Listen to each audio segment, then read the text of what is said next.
सावन के महीनावा आइल बाटे पावन, चाहिने जल हम ढारो।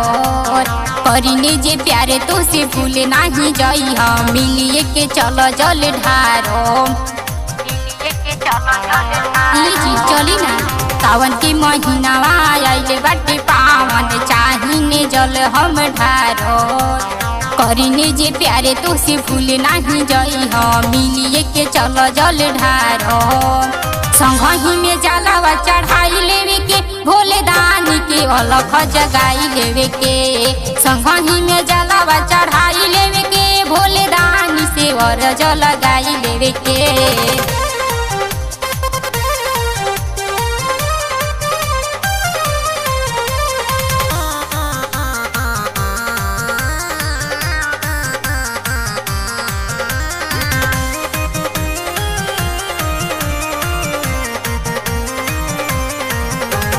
जलवा चढ़ा के खुशी से जिंदगी के सब सुख पाई, प्यारे के मिली आशीर्वाद हो, जिंदगी फसात रह पाई।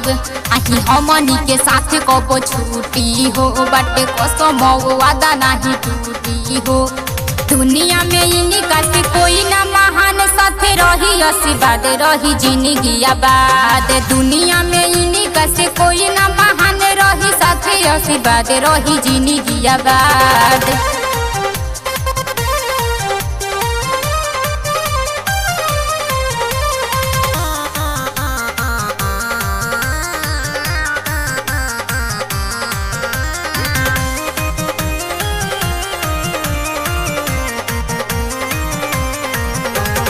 थोड़े ही देर बाद डगरिया, हिम्मत न होइसी हारी।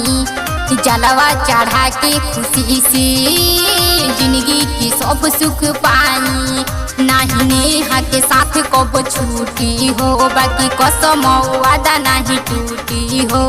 संगही में जलवा चढ़ाई लेवे के, भोले बाबा के अलख जगाई लेवे के। संगही में जलवा चढ़ाई लेवे के, भोले बाबा के अरजी लगाई।